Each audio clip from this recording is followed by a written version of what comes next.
This is why you died. Hello all and welcome to the season finale episode of season 2 of This Is Why You Died, the horror show that usually picks prompts at random from the 666 words and phrases in our buckets of the beast. But today we are here to wrap up the previous 25 episodes of murder, madness, and mayhem and get ready to propel ourselves into the event horizon like hellscape that will be season 3, where we're going. We won't need eyes to see, but we will need to introduce ourselves. I, as always, am Sir Ian Dangerous, aka your Uncle Frank, and joining me on this intergalactic escapade into the warp are the Emperor's favorite son, Dan Horace, March of Madness, and the most gruesome follower of Nurgle, Ryan Ross Live. Yeah. I didn't get any of that. I know. That is the most debased nerdcore intro I think I may have ever written, and I cannot wait until we actually do Event Horizon on this show, and I can deep dive into why that's really like a Warhammer 40k prequel. But I digress. Lots of words I did not understand in that sentence. Warhammer 40k. Come on, Henry Cavill, come on our show. We are about to have a very fun and unusual show today because instead of talking about the movie of the week, we're going to do a bit of a season in review type of thing. We are going to re-rate one movie that we rated this season. We're going to give it a new Scully rating of the over. Let's see. No, we can choose from any of the 50 movies we've done so far to re-rate. Right? Like we can go back. I didn't know that. I was just doing this season. Full movies. I was looking at this season, but we're going to keep it exciting. Yeah, anything. No. You can re-rate any of the over 50 movies that we've done so far. We are going to be able to re-rate one in case we screwed up on one of our ratings. We're going to relitigate one of our arguments that we've had on the show. Each one of us is going to pick a fight to get back into, and we're going to fight each other again on this show. Nice little callback.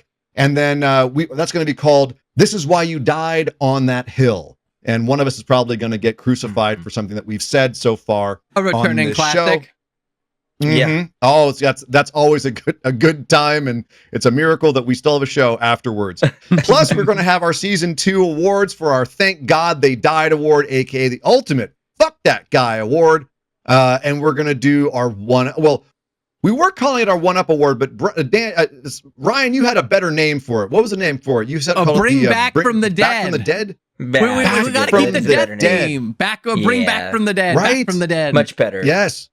Back from the Dead award. One character who died in a movie from this season, and we really liked him. We wanted them to make it, so we're going to bring them back from the dead in honor on this show today, and then plus our season's Mount Rushmore for the dumbest deaths we watched in a horror movie this season, which is, I'll tell you, researching that one, we have a lot of them to pick from. A lot of really dumb ways to die on this season. Plus, we have to talk about season 3. We're all going to have our powers reset. We're going to get our slashes back. And then we get to be giant nerds again and re-roll for who gets to be the possessor and steal someone else's prompt or movie. And then also, who's going to get the hex? Who's going to be able to hex us and force us all to do a themed round of movie selections? And I did the double. I was the hexer of the first season. I did the double feature, and then Dan was the hexer in this season, and he doubled down on the double feature, and it was a double feature that had to be an OG horror film and then its modern legacy sequel. So hex is very powerful. I'm curious to see too. Yeah, right, or remake. Yeah. And then we had to determine if the modern movie broke or saved the series. And it was a tough one, man. So the hex is going to come back, and we get a new hexer, a new witcher this episode. But before we get into all the fun stuff, a really quick bit of business, boys, and then we're going to jump right into the fun. Do you guys want to quickly do what we normally do? Dan, where can they go find us? Ryan, tell them about our Patreon. Let's do that real quick and then do some shit.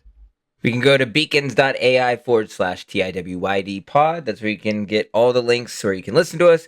You get the YouTube link so you can watch us on our pretty faces, and everything else in our merch store. And we're actually all wearing a piece of merch right now. God. So if you're watching us on YouTube, you'll see all of the merch that we have. We're all horrors today. That's fantastic. That's how horrors. We have some news coming for the merch later in the episode, but we'll get to that. Another thing you can find on our Beacons page is our Patreon, which also has the same handle, TIWYD pod. And our Patreon offers various tiers, all with exclusive perks to each tier, the highest of which gives you a shout out every show. So thank you so much to our lovely CG as our dedicated benefactor. Thank you, CG. Yeah. But it also includes things like discounts on merch. You can get access to our bonus extended episodes with the before and after of each episode that we all are chopping it up and talking about Terminator and other ridiculous things. Oh, God. And you also get access to our Discord. There's a bunch of cool perks on the Patreon, so definitely check it out. And we still have landmark checkpoints on the Patreon based off of how many patrons we receive. Each 25 patrons, we get to roll for an additional, what was killer, and we are renaming a possession based on which I'm sure we'll get in more into later. But every 25 patrons, we get a new possession. At 100 patrons, we are moving to live recordings where you guys will be able to tune into the Discord and watch us live as we record. And at 250 patrons, we're going to try and record in person in a studio. We're all in the same room. So that's the goal. That's going to be cool. That's the big game right there. I'm looking forward to getting that done. And also really quickly, a shout out to our patrons this season who got to interact with us. Hermes and Tin Man got to kill us in Dead by Daylight. And in the case, both of them were very, very effective killers. I'll throw that out there right now. We got our asses handed to us in that game. Looking forward to having more patrons be able to join us either in some sort of bonus content that we do. We do some bonuses every month. So yeah, very, very much, a lot of fun, very good time. And shout out to all of our patrons right now. We love you guys. Thank you very much. And thank you to all of our dedicated listeners. We're going to have a great time today and recap the season and just kind of shoot the shit and have a bit of a party episode here. We've all got our bevies. Yeah, sure do. As always. Cheersy. It's going to be a good time today. Thank you guys for joining us. All right, so before we go any further, guys, it's been a whole season and we're going to be talking about all the movies in it. So please be careful going forward. If you haven't watched any movie that we covered this season and you don't want to be spoiled, now's the time to go get the 25 movies. Or something, 25. Yeah, so it's and some of them are new movies. So if you don't want to be spoiled, we're going to be talking about everything. So of course, we have to do it real quick. Here is the spoiler warning. Spoiler alert. All spoilers, including character deaths and plot twists, are now authorized. You have been warned. She's kind of spooky, right? Like she seems calm, but she's spooky. She scares very spooky. As I mentioned, we are going to do all of our conversational bits right now in a little segment that we like to call "I'd Like to Play a Game." Starting off, what do you mean a game? Well, I mean, we're going to start off with relitigating some old arguments we had on this show, which is going to start off contentious, I think. This is why you died on that hill. What did he do? Just ruining a joke because he hasn't seen Saw yet. No, did the voice effect not work? I had a voice effect on. No, it just was you. He just doesn't say that. Doesn't do it? Yeah. No, he doesn't say that. What kind of game, Jigsaw? I thought the voice changer worked. Maybe it'll probably be in the recording. It'll be fine. We just need to watch Saw. Be on the Discord. Saw this is why season 3. We need more seasons of this show because we have to show Ryan Saw so he will actually get these jokes. I know what he says. I was trying to play off of the voice changer, guys. It was a gag. Oh, off to a good start. But that means we got to start arguing about past points on the show. And the rolling of dice begins now, boys. Who gets to argue first? We're going to roll. Highest score is going to start the argument. 1, 2, 3, go. Oh my goodness. I pulled up an 18. Oh no, sorry, that's a 12. I can't see on these dice. I got a 19. Damn it. All right. That's Ryan than you. Gets to fight first. Let's go. Ryan, who are you picking a fight with? who are you going to argue with in this segment on the show today? Well, I think that we all know that generally most of Dan's takes I can get behind, but Ian, Oh, there was a particular take this last season that kind of irked me, and now I know I exactly have what more this is. ammunition. Oh. So, earlier this season, you rated Sinners at an 8.5, and now I did. that movie is the most nominated movie of all time by the Academy. Sure. Okay. And is on its way to potentially be very highly decorated, and you gave it a mid B. I gave it an 8.5. That is a mid B. No, give me your full argument. Come at me, and I shall retort. And so I recognize that you said it was that you thought the message was reductive, and you thought that the vampires weren't convincing. And it seems that the Academy would disagree. Do you stand by your statement, sir? Neither of those takes have anything to do with the Academy Awards. They don't award vampires being good horror vampires. They don't. And honestly, with this movie, I think that Sinners, in terms of the cultural zeitgeist, has overcome all of its flaws to be the juggernaut that it is. It's a fantastic movie, and I get why it's getting all the accolades. And frankly, for a lot of reasons that have nothing to do with its quality as a movie, I feel like it should be getting all of the accolades. But nevertheless, I can't get over the fact that I feel the third act completely falls apart. A lot of character decisions make absolutely no sense. As an action movie, it has some absolutely awful direction in the action scenes. I don't like how they handled quite a few of the characters in it.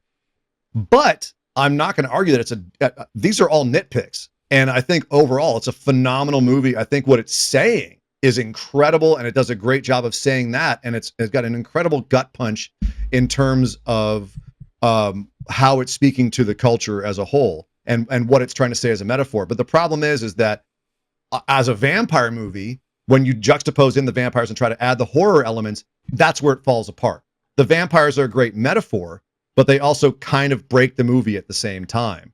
And I honestly don't think Remick's a very good big bad guy. I think that they what they do with the Irish nature of the vampires, they don't dig enough into that for that metaphor to really work.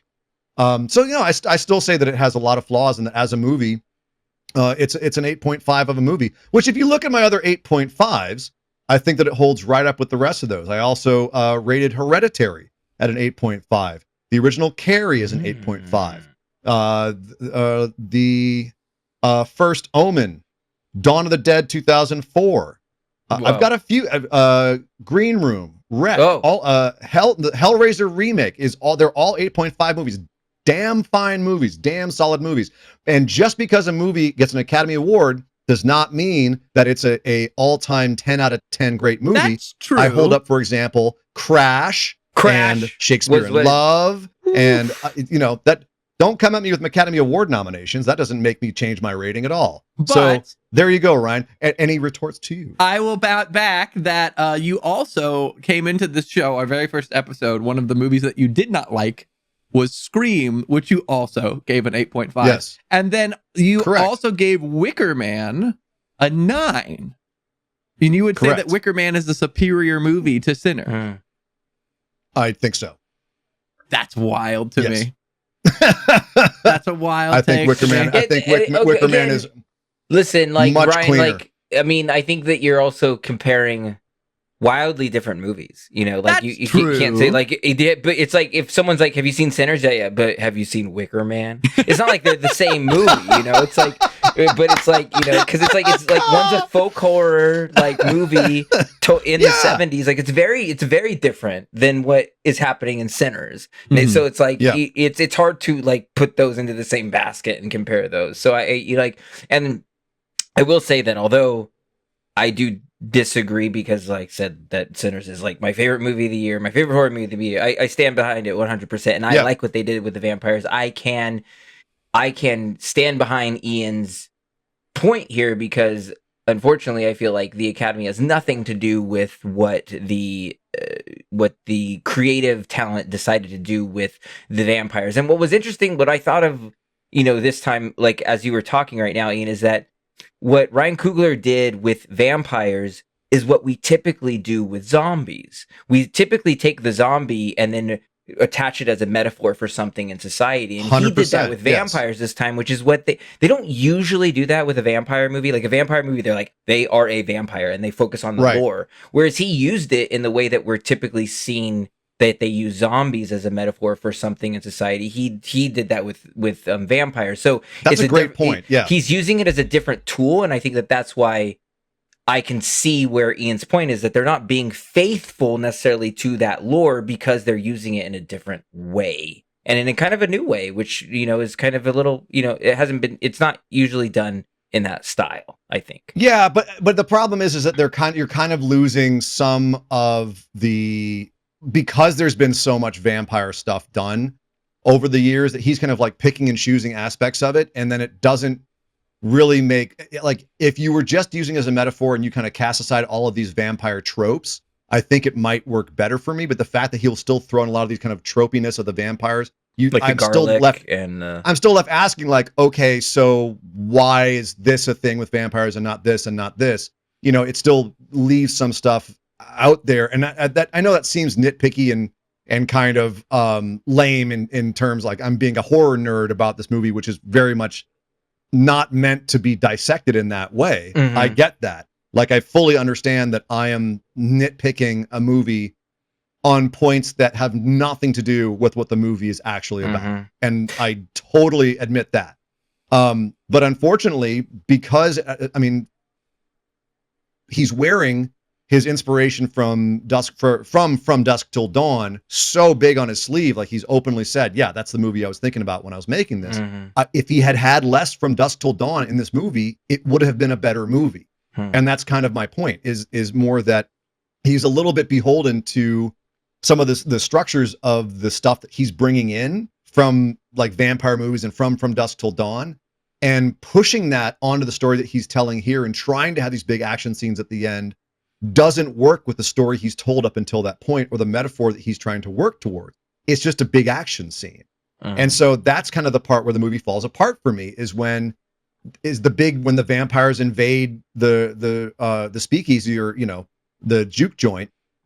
That's when the movie just completely goes off the rails, and I'm like, what are we doing here?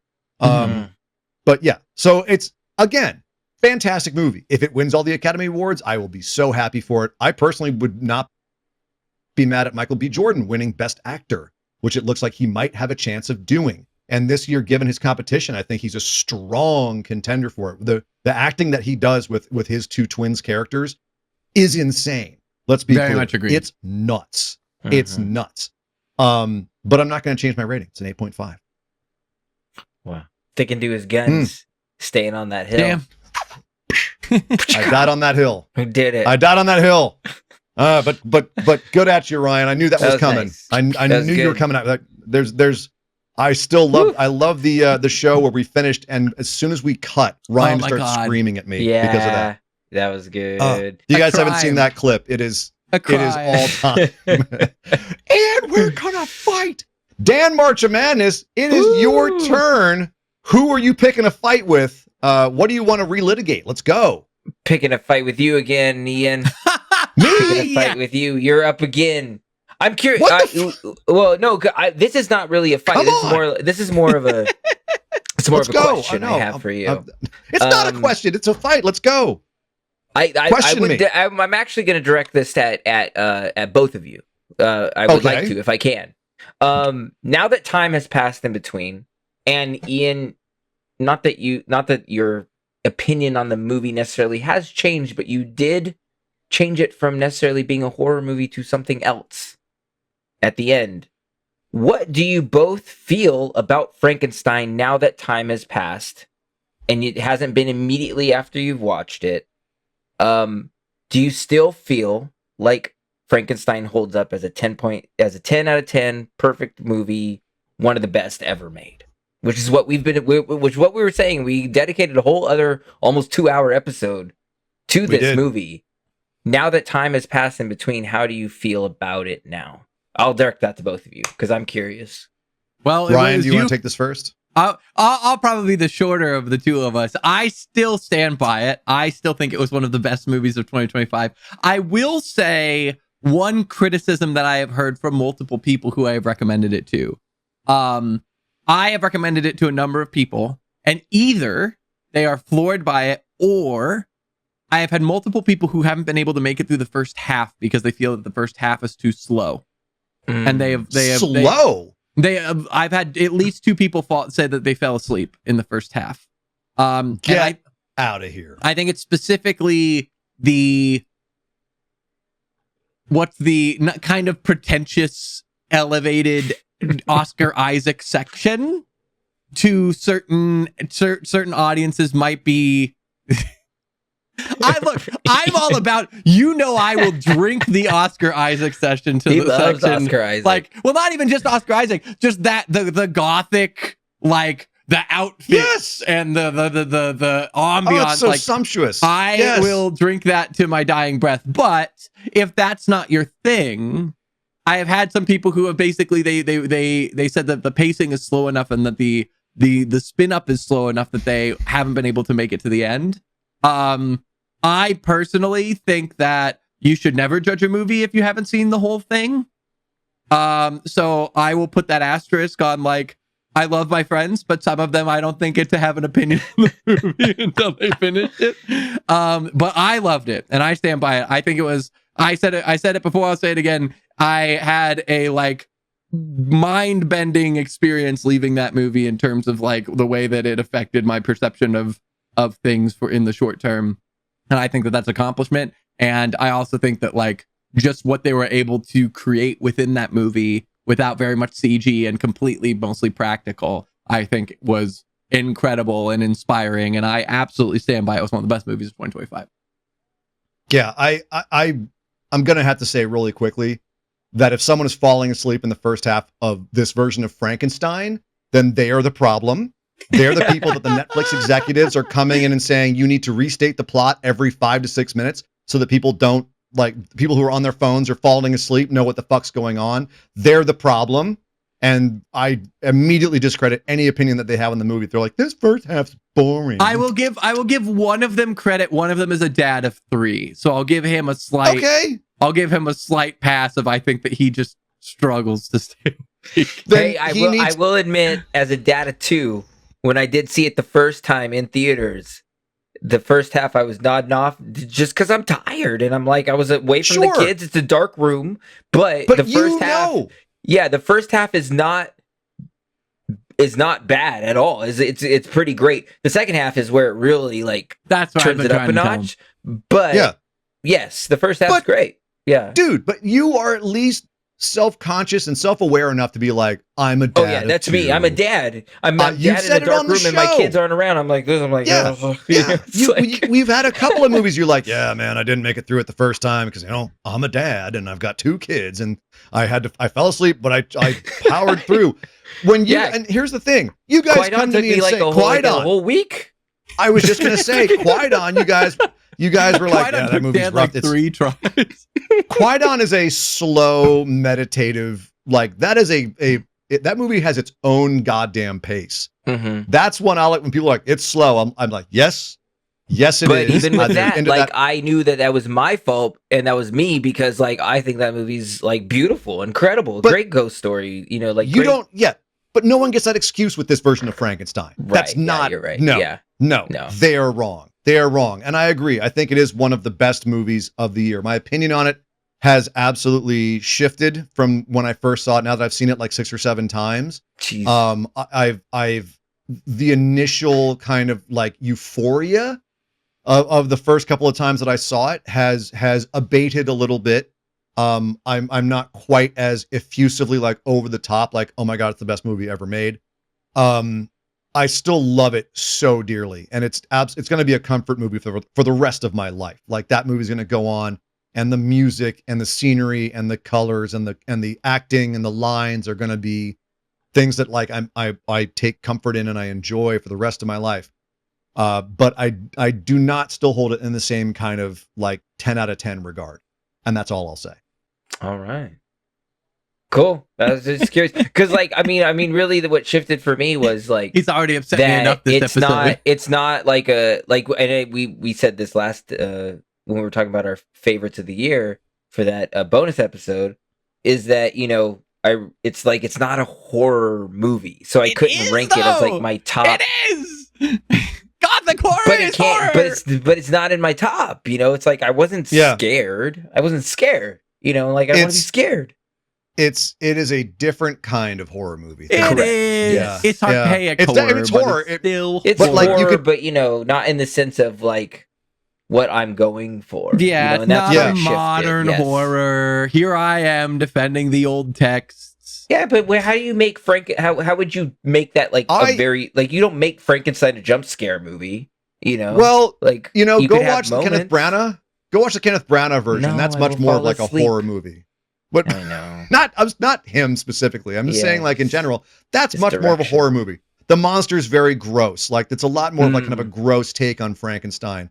And I feel like this one is almost too fantasy to really be like a dyed-in-the-wool horror. It's definitely got some horrific moments and some horror to it. But when my pops, who has never seen a horror, like the last horror movie he watched before Frankenstein was The Thing from Another World in the theaters when it was initially released.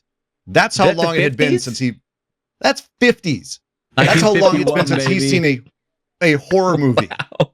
All right. Wow. And he was like, that's a good movie. And he didn't think it was a horror movie. He's like, no, it's like science fiction. It's fantasy. I kind of have to look at that and It is go, sci-fi. oh, yeah, of course it's the original Multiple sci-fi, things but can be true. Yes. Ryan, I completely agree. Two things Yes. can be true. Mhm. And I think this is an instance where Frankenstein is a horror movie. It's the definition of, it's one of the original horrors. It's just not totally a horror movie anymore. So, yeah. But I have a feeling that will come back later on. That means it's my no. turn. Here we go. no. Let's see. My turn who's to under, come who's under at the microscope. you guys. And you know what? I had a few bones to pick this season. I had a couple ones. Most of them were Ryan, I have to admit. Oh, most of fun. the beefs I had were Ryan. That's Me. fun. Ryan complaining about Wilford Brimley building the ship under the cabin in the Thing. It's funny. Ryan Mhm. complaining that the shot of her scuttling along the wall in Hereditary wasn't scary and looked like So- swimming. She's not on the wall. She's swimming through thin air. She's not. Oh my god! It would have been better if she scuttled along the wall. the bucket scene taking too long in Carrie and not actually building tension. The fact that he liked Halloween 2018 better than Halloween 1978. There was a lot of things to pick from with Ryan this year, but I decided to actually not go with any of those because I had a bone to pick with both of you Oh, that I wanted to talk Ooh. about. And I Interesting. realized kind of after the fact that I let it go on the Oh. show in question. okay. I just kind of brushed past it, and it really bothered me that I let it go so easily. I think it's because I'm we were pressed for curious. time or something, but Let's do that's it. why this segment exists, is so that I can go back and find something that I was like, no. Hold up. Slow zombies are better than running zombies. Oh my god! Both of you are wrong. Running zombies suck because they're a crutch for a zombie movie director who can't build tension and can't use scares in an effective manner. You just have a jump scare. It's the jump scare of zombies. It's not it's not good horror. Slow zombies are What? better. Yes. Oh my you heard me. god! No way! It's the cat jumping out of the closet instead of like the slow, like the creeping dread of the darkness. The slow zombies, first of all, are cooler. There's a reason why. I mentioned this on the pre-show. I have been playing Resident Evil Requiem this week. A fucking fantastic Oh, is it game. good? Oh, It's Everyone says so it's great, good. great. okay. It's so good. It's the best parts of like Resident Evil 1 and 2 meets the best Wow. parts of Resident Evil 4. Oh, It's- fun. Man, it is good. It is really, really, really good. You know what else is good about it? The slow zombies. And the fact that they are able to fucking terrify you with slow zombies because just the way they're dead bodies. They are dead, reanimated bodies. And seeing these bodies move in these unconventional ways as they're just shuffling along, obviously dead. A running zombie, there's a reason why so many of them are like, they're the rage virus infected, right? Those aren't zombies. They're infected humans. It's different. Zombies, The Walking Dead, should be slow and shuffling and dead. It's a walking corpse. And the terror is in the fact that it's a walking corpse. If it's a running corpse, it's just a scary human with blood on them. Why not both though? Because here's the deal, right? So let me draw a parallel, right? So have you heard about like the snail, the snail that it's like that you get $1 billion, but there's a snail that is constantly moving towards you, and if it ever makes contact, it'll kill you. It's basically the premise of it follows. It follows, right? Yeah. So let's take zombies, right? Let's say or the snail. You're looking down the street and you see a snail that you know is going to kill you if it comes in contact with you, slowly moving towards you from across the street. Is that suspenseful? Sure. Yes. Is it particularly scary? Probably not. You can get in your car. You could you could start running the other direction. You will put ground in between the thing and the thing. Now, let's put the same scenario where you've got the snail at the end of the road and you can see it, and you've got you, and then it stops. And then it starts booking it at you. That is more scary. I don't think I recognize the whole, rage virus, 28 days later aren't actually zombies take.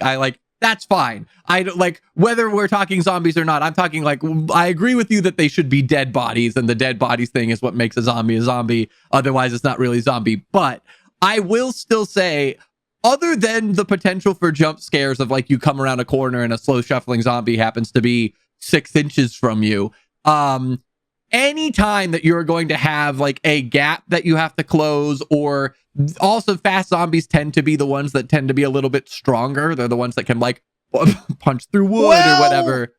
I've seen some slow zombies be very strong, but go ahead. But I mean, just generally speaking, blanket statement. Sure. I think it's a little bit more common because slow zombies, you get the grab the board. You have you have the enhanced strength because they have the rage virus. Samson with his giant dong. Or even without the rage virus, you've got they don't feel pain, so they can just put their entire body weight into tearing a board out, and if their arm comes off, who cares? Whatever the reasoning, if you've got a slow zombie that grabs a board and rips it off, it's going to be this whole twisted thing. But if you've got a fast one, it's going to be tearing the board and arm through, and you're in trouble. Right. That's but more you're just stressful. saying, but you're comparing two different kinds of fear. One is an immediate gut level terror, survival kind of fear, True. Predator prey, and the other one is a little bit more existential. There's a reason why It Follows is one of the most scary, popular movies of the generation. It's because that slow-moving terror that is inevitably going to get you, it works deeper and more fundamentally on a more existential level. It stays with you. It's the difference between fast food and fulfilling food. And that's kind of why I feel if that fear of the slow Walking Dead, it hits somewhere deeper and more fundamental and scare that fear of the inevitability of death. Except you literally just described it as fundamental and primal versus what's essentially psychological. If we're looking at actual primal functions, you won't get the exactly psychological stuff in a primal fear scenario. Absolutely. You know what? Adrenaline goes away. Primal fear goes away. But the lasting fear that something will always come and get you, that lasting psychological damage, that's what I'm saying. That's more fundamental fear. Maybe. I think that you would still have that if it was. I think that even if you're escaping fast zombies for a period of time, that existential I'm still being hunted is still going to be in play. But that's my opinion. There's a reason why zombie movies have become less scary and more action movies, because they're all running. Go back to slow zombies and you'll find the fear again. So that is That's my hill that I'm dying on. Damn That's it! pretty good. Slow zombies for the win. So I've been quiet, just mulling this over because I know dude. You're an old school horror guy, Dan. It's tough for you. And zombies were my thing for like forever. It's a thing that I loved. It's one of the first scripts that I wrote was like that I co-wrote with a buddy was like a zombie movie. I love Resident Evil. Yeah, I love what they stand for, and the slow zombie is what Romero created to represent something greater, and the fast zombie is something that was created to shock you in the theater while watching it, but not really last with you. And so I think you have a very good point, Ian, is that thank you. The slow zombie, the horde of zombies, the ones that surprise you that you can't take over, that's the fear in society that creeps up and is there before you even know it. It's like, and that's a lot of the things that scare us in society are like, well, that never happens, and then boom, you have an alligator like you got these like internment camps built in our countries, and it's like, wait, when did that happen? It's like the slow moving, like it's like the slow creep that all of a sudden is just there and shocks you, stays with you, and is more pure in the terms of what I think the zombie genre was meant to be used for. And yes, I agree that the birth of the fast zombie makes sense, that again, I'm harking back to early 2000s where the world completely changed, especially in America with 9/11, of like this like the idea of speed and everything taking over because you're not prepared for it, and like and in this like angry, heated way made a lot of sense of like what they were trying to do, but it was a lot of shock factor, whereas I still think the slow zombie has more metaphor that can be attached to it. I agree. And I mean, our socials blew up over, we were talking about this too, because a lot of people were like, yeah, we love the fast zombies, but they're not zombies. They're not the pure zombie. They're a virus, rage, angry thing that's not dead. It was like, and then this, but like and I felt bad because I agreed with them, and I'm like, I didn't fight back, damn it. And now's my time. But you know what's actually a really good, like, kind of hybrid, and I'll bring it to a close with this, like something that I felt like kind of covered all of the angles was the clickers, or the zombies in this Last of Us, because they shuffle around and they're undead and they move slow until you trigger them, and they're really fast up close, right? And so I was just gonna bring this up. I'm so glad. Little column B. About the clickers was like, I felt like that was and metaphor, a really great first time, and the pilot episode of the HBO series handled it really well too. Was like, it felt like a really scientifically plausible way that zombies could occur in reality, whereas everything in the past had been like, okay, rage virus, like we have to create something, or random event and these zombies start rising up. But this was, and at a certain point, like with the rage by the virus stuff, like it became unrealistic. Like, how are they surviving? What are they eating? And this is why 28 years later is so garbage, is that like at a certain point, it doesn't make sense these people would still be alive if they're so all consumed by this rage virus. It doesn't make sense at a certain point. But for some reason, on some deep fundamental level, a fungus growing in your head and making you do crazy things makes sense, because it actually happens in nature. It's zombie bees. Exactly. There's zombie bees that get affected by zombie bees. Yeah, it happens. Bugs. You know, there's parasites in nature that like crawl inside other bugs' skin and pilot them. Like, this is a thing. So it does work on that level too. There's a fish that replaces the tongue of other fish. Oh yeah. It eats the tongue, oh my God. and then it eats them from the inside out while they live their lives. Holy there's a crap. bunch. Nature's metal, dude. Nature's very metal. We go on a whole path there. I hope one of us picks the prompt nature in the new season, because we gonna have fun with the 70s animal horror. But all right, so that is why we died on this hill. We went back to some old arguments. That was good stuff, guys. Thank you very much for fighting over that with us. I don't know if any of us changed our minds. No, but we didn't. brought back some good arguments that we weren't a stubborn done. lot on this show. Okay. We are very except for Dan. Dan does the march and walk. Dan is the march and march. I even though like I disagreed on Sinners, I saw your side, and like even though yes, a freaking fast running zombie coming at me is scarier in the moment than a slow suffering zombie. I can see where you're coming from, Ian. So yeah, I appreciate that, Dan. Well, let's all get on the same page on something here, and let's thank God that someone died. From this season, we watched 25 movies, including Santa's Sleigh. And of those, we watched even more of that because we had the double features, right? So we had 28 movies. Features. 28 movies. Oh my goodness, to pick from.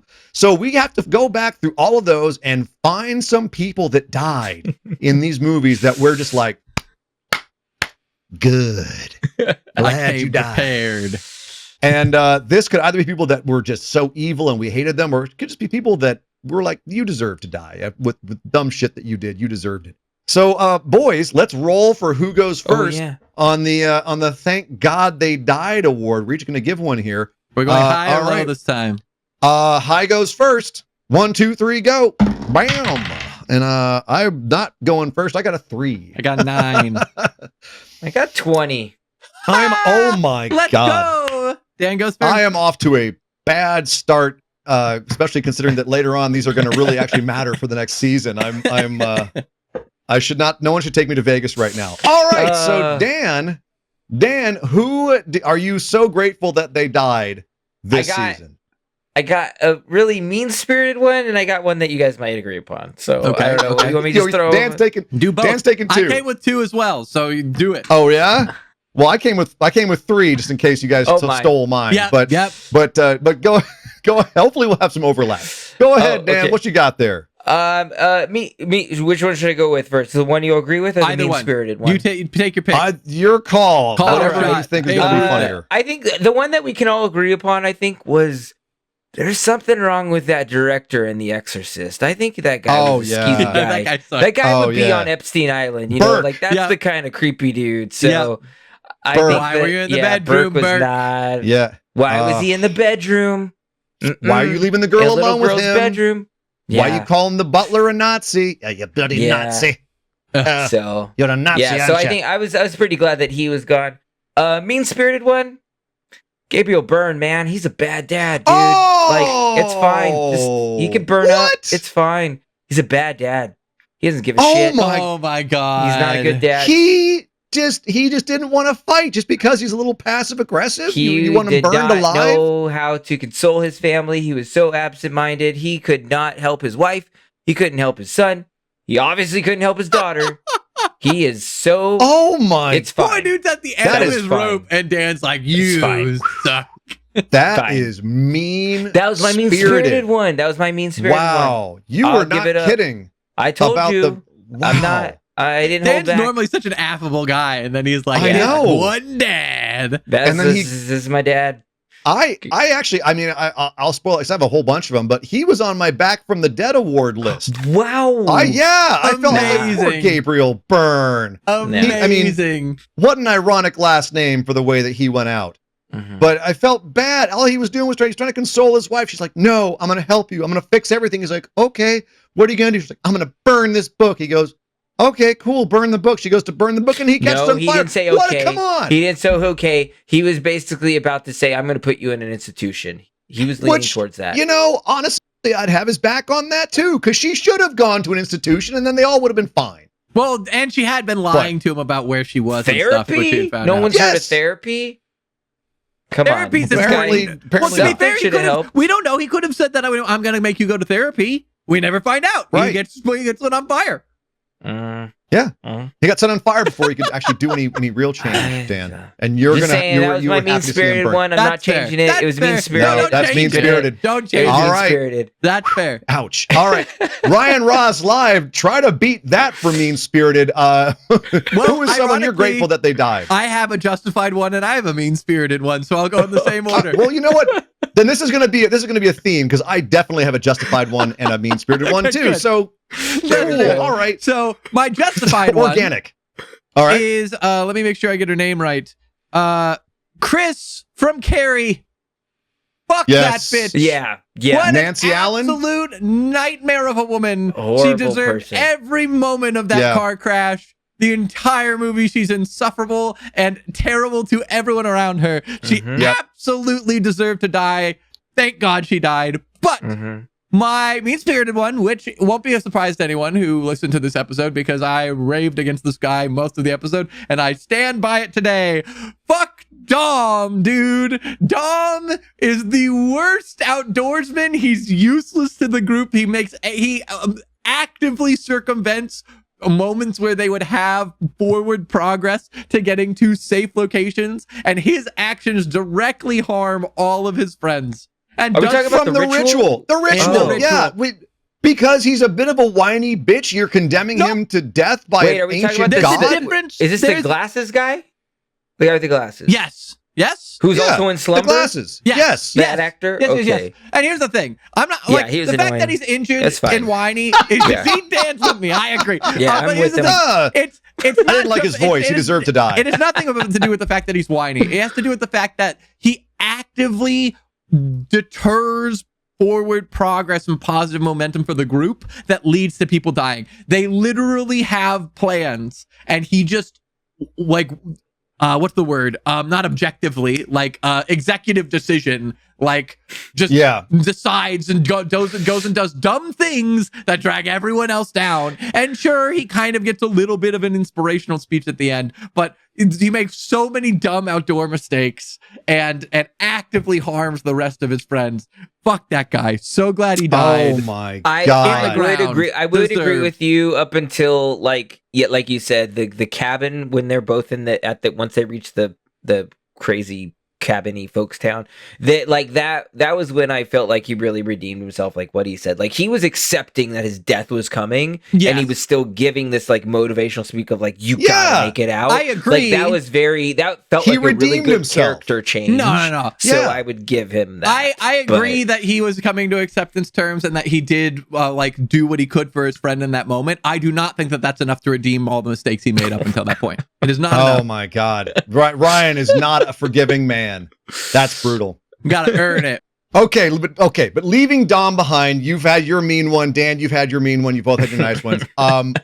My turn. Uh-oh. All right, so I guess I'm gonna have two now as well. I've got the justified one and the mean one. Mhm. Justified is funny. I also had Nancy Allen and Carrie as like a justified Yes! one, so I can't use that one. She's horrible. She's I the will pick worst. another one. I have one that is worse. I Okay. have the guy who I was the two people actually very similar to Nancy Allen and Travolta and Carrie. Two people that I was so happy to see die. I was waiting the whole movie for them to get theirs.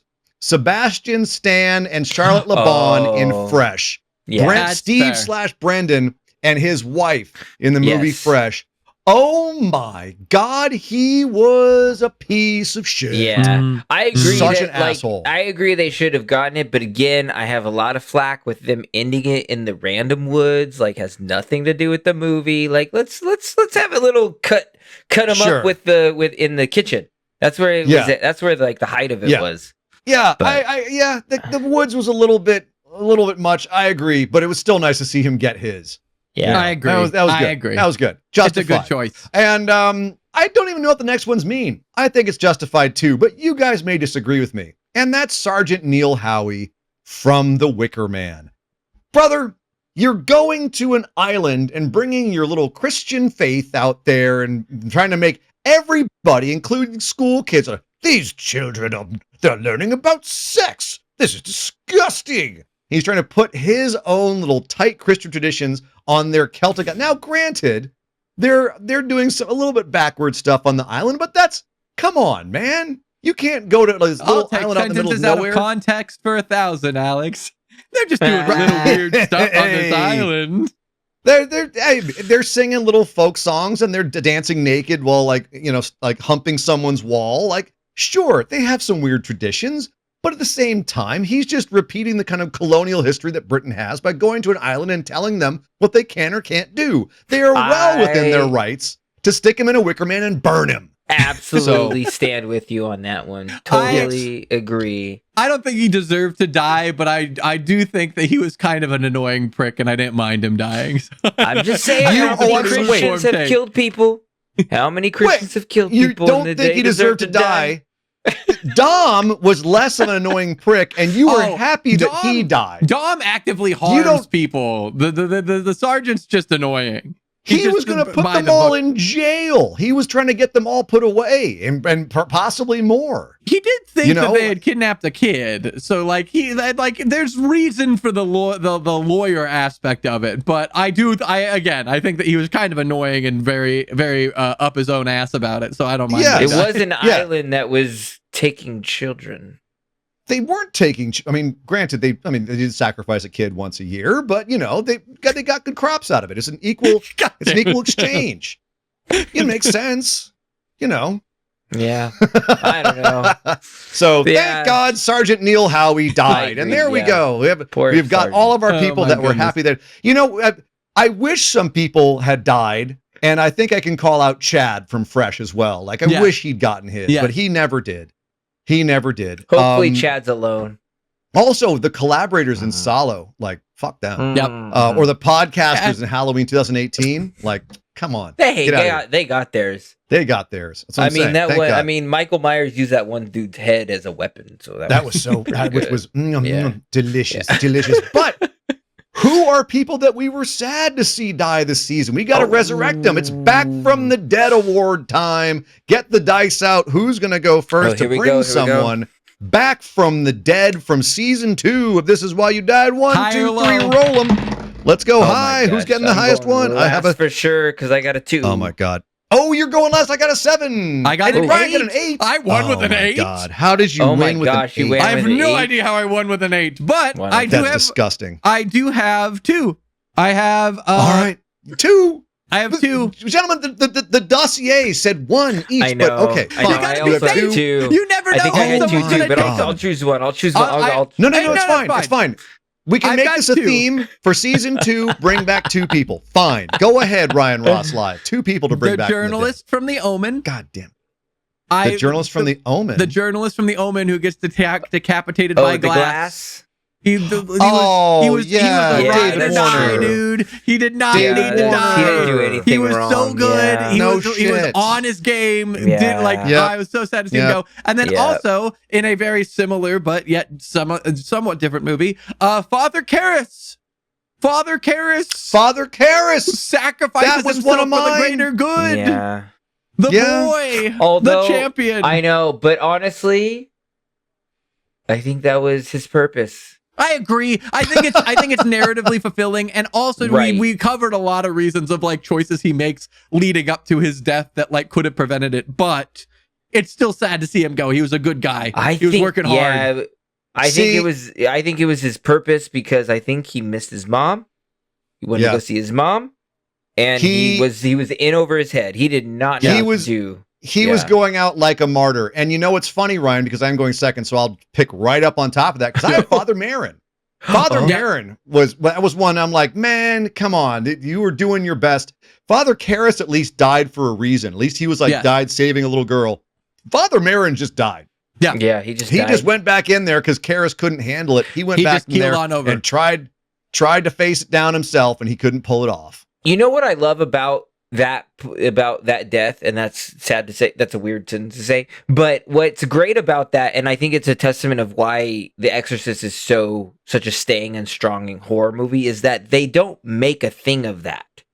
Like, he enters the room and Father Karras, and he's just dead. You know, like he's just dead. Yeah. And they don't make it like I think a lot of other filmmakers would make that a big scene. They would make that like Reagan would come and do something crazy and he would die in this whole ultimate moment. But like to just walk in and make it just this thing that happened makes it a bit more like, it makes it feel more real. Like, oh my God, he's dead. What happened? This is terrifying. I think that's why it was a good directional choice. I like his death, even though it was like it just happened.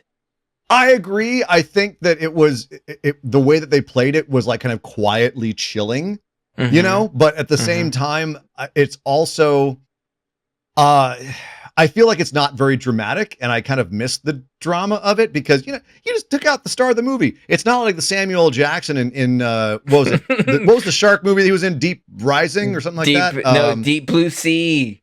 Deep Blue Sea. It wasn't like that where like you have the star of the movie. It's like, we gonna kill these damn sharks on this damn substation, and it takes them out. It was just he kind of the star of the movie. The movie's named The Exorcist, and he just passes out on a bed. Mm-hmm. That's a kind of pitiful way to go.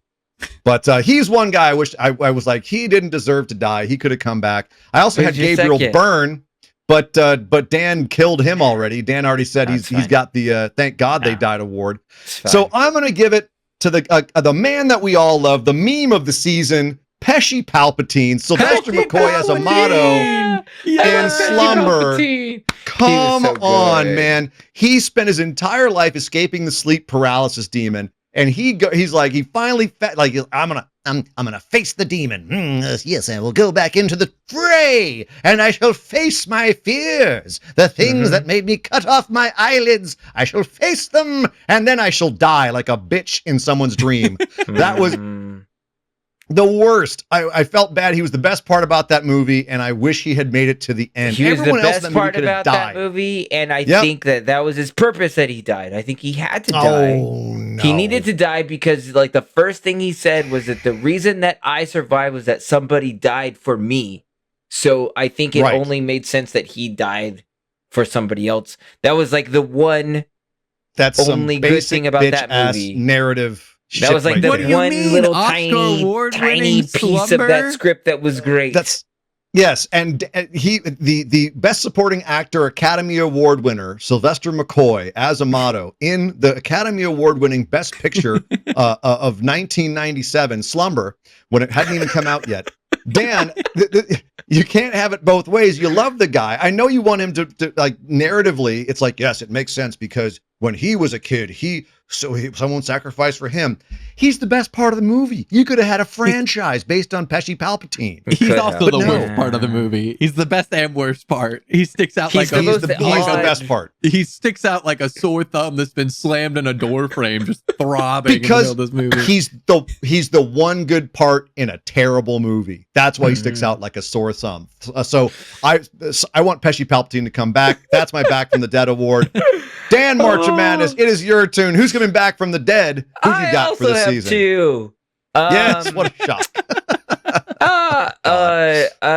Austin, I think is his name. The son from Autopsy of Jane Doe. Is that his name? Austin? Oh yeah. I considered him too. I think like it's just like he just wants to be a good son. He really wants to like do right by his dad, but also wants a life of his own. He's just like, I'm gonna help my dad this one time. I will have a talk with him, and then he dies, and it's terrible. That was a rough one. I agree. Caught up in it. Like had he just left and went and had sex, it would have been great, and he would have lived. But like he died. Right. The ultimate inversion. Great for the record. Well, but his life could have been great because he wouldn't have been dead. But his dad would have been dead, so who knows? I don't know. It's the ultimate inversion of one of the great horror tropes, right? The one time someone didn't get laid, and it's why they die.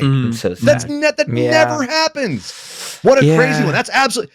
He deserved to live because he turned down sex in a horror movie. You know, in a post-Scream world. Come on. All right, who else do you got? I agree. That's a good one. Toni Collette. Toni Collette should not have died. I wish she wouldn't have died in Hereditary. Oh, in Hereditary. She's just being a good mom. She's just trying to be a good mom, trying to figure it out, and That's what you think a good mom is? Oh, you mean she's finally trying to make up for all of her wrongdoings at the end? What do you mean? No, what wrongdoings? Wait, Gabriel Byrne, you're ready to let him? She goes to a strange woman and like does like weird witchcrafty things. Have you seen her husband? Seances? Have you seen her husband? Oh, you throwing Gabriel Byrne? He's not going to do anything for this. He's not. Of course, she's going to turn to some crazy lady that she sees in a Ralph's parking lot. She was because Gabriel Byrne's her husband, who he's like, oh, my daughter's dead. That sucks. She was cruel as shit to the son. She absolutely put so much pressure and like punishment on him. Her poor son, who was just sitting there with that face on his face. The son? He's a fucking face on his face. I agree. Look at that face on his face. What? This Yes. is Oh my- wild. What are you talking This about? is- Wild. This is me and Juno from season 1. Is you defending Toni Collette in Hereditary in season 2? All the way. This is all the way. Just This trying is- to you are be a mom. right. You are holding going it ride or together. die with Toni Collette in A mom Hereditary. trying to hold it together, and her whole fucking family's falling apart around her and doesn't give a shit about her. Dude, this is a perfect example of you can be doing your best and still be a complete fuck up. That she's the perfect example of that. She is too damaged to know what's right and what's wrong, and you can't come in and defend her unequivocally and say that she doesn't deserve her what came to her. mom. Her mom was leading a satanic cult. Yes, she was set up to fail. I agree. I mean, she was set up to technically- fail. but that like, doesn't you mean that can't, she's like, flawless. Right. But that's the thing is you I'm can be a just victim saying. of your own generational trauma. And, This is- you can argue whether or not she came to terms with it at the end when she realized it and like too little too late, maybe. Because she was sure being an asshole to her kids for she most was of that trying movie. to find answers, and she was taken advantage of by the cult that her mom started. But you I mean, can't or was say like a she's leader of. blameless, man. You can't say like she is 100% not at fault. Wait, is that what this question is? The question is like, why? I don't think she should have died. That's the thing. Is like, I don't think she should have Right, died. that's the She was point. trying. I- Like, I what will was her? say- Like, her death Well- was like she should have survived this. Out but of all of the directions this was going to go, this was not the one I expected to Here's go. here's what I'm This is taking an exception wild. to. Here's what I'm taking exception to. You're okay with Gabriel. So this is a movie about people who have no autonomy and no control, and they like the tragedy is that they have no ability to control their own destinies. They're all puppets living in a little toy house, right? That's the metaphor of the movie. right. But you are the one. This is what I'm taking beef with. You are the one who's like, yeah, Gabriel Byrne in this movie deserves to get burned to death, but Toni Collette does not deserve to die in this movie.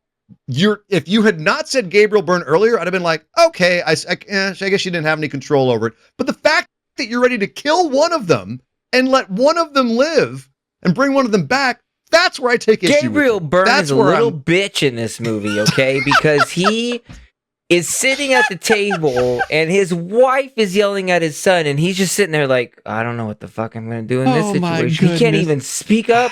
Little bitch. Burn. And It's fine. Toni Collette is a mom bitch. One of them Okay. you're ready to kill. One of them you're like, I'm glad he died. And one of them you're like, that poor mother. No, because really she didn't was deserve what she happened was to her. at least like she felt something. Like, okay, she didn't know what to do with her daughter. She didn't know what to do with her son. Every parent is trying to figure it out along the way. She obviously had no like good mother figure. If her mom's like away on this cult, That's and she's true. like, I don't know what to do. Let me go build some models because that's all I know how to do. Right. And then she marries Gabriel Byrne, who's like, I go make dinner. I bought the chicken. What? You know, like, and it's just like, come on, man. Like, you can. I'm- It's like I'm his feeling some daughter just projection died. here. His daughter just died, decapitated accidentally by the son because of the peanut thing, and he's just rubbing her back while she is like weeping her, like she's losing her mind with grief, and he's just like, And for Well, that, he no. deserves to die and she doesn't? No, I'm just saying, Again, I think he's that's the part I'm disconnected. coming back to. disconnected. That's the part I'm coming back to. Is disconnected. you're ready to kill one of them. Disconnected. I think is way disconnected before. Little bitch, it's okay. I stand by And it. therefore- Dying on this Oh my hill. God. You're a mean man. I You're a mean tonight because I think that Toni Collette was set up to fail. She did not have a good mother Mhm. figure, and she is and her whole family is being targeted, is basically being set up for this thing.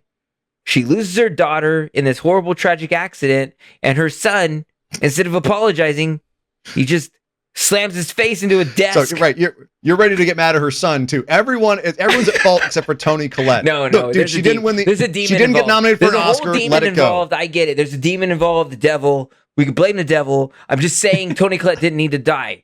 That's the question. That's where we're at. This is the question. I think we're getting off topic. The question is, who shouldn't have died? Toni Collette should not have died. She could But have survived. Gabriel Byrne. That's who I. But Gabriel Byrne should have. Okay, Totally we got, fine. We got it. We got Totally it. We got fine. it. Dan He March of doesn't do Madness shit in this losing his movie. damn He just makes losing dinner his damn once. mind. Oh my You don't God. make Who dinner. else? Who else did not deserve to die? Let's throw some honorable mentions out there. Who else? Who else? Just saying. did not deserve to die. But you got to be careful, man. Kaiser Soze is going to come after you, Dan.